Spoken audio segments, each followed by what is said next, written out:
ছেলেরা অবশ্যই বিয়ে করার আগে মেয়ের মাকে আগে দেখে তারপরে বিয়ে করবেন। কারণ কি জানেন, একটা কথা মনে রাখবেন, আম গাছে কিন্তু জাম ধরে না, আর জাম গাছে কিন্তু আম ধরে না। কারণ মেয়েরা ছোটোবেলা থেকেই মাকে ফলো করে। মা তার বাবার সাথে কেমন ব্যবহার করে, কিভাবে আচরণ করে, সবটা সে মেয়ে মাকে দেখে দেখেই শিখে বড় হয়। আর সেই প্রভাবটা তার স্বামীর পর গিয়ে বিয়ের পর পড়ে। কারণ মেয়ে যা শিখছে সেই ব্যবহারই তার স্বামীর সাথেই করে। এটাই বাস্তব। কারণ ছোটোর থেকে যা মেধায় ঢুকে সেই কাজটাই সে নেক্সট টাইম করে।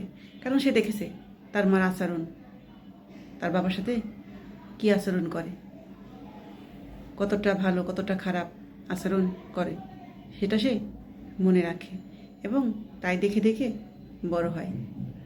সেটা গিয়ে শ্বশুরবাড়িতে গিয়ে তার স্বামীর সাথে সে আচরণই করে, তার শ্বশুর শাশুড়ির সাথেও সে ব্যবহারটাই করে।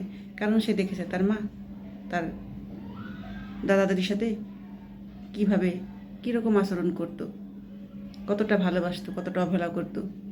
সেমটাই সে তার শ্বশুর শাশুড়ির সাথে করে থাকে। তাই যখন বিয়ে করবেন ভালো করে খোঁজ নিয়ে দেখবেন মেয়ের মা কেমন। তাকে দেখেই, তার ব্যবহার আচারের কথা শুনেই তারপরে সে বাড়ির মেয়েকে ঘরে নেবেন। তা না হলে সারাটা জীবন দুঃখের সাগরে ভাসতে হবে আর অশান্তির আগুনে জ্বলে পুড়ে শেষ হতে হবে। তাই মেয়ের মায়ের ব্যবহার দেখে তারপরে সে বাড়ির মেয়েকে বিয়ে করবেন। কথাটা মনে রাখবেন।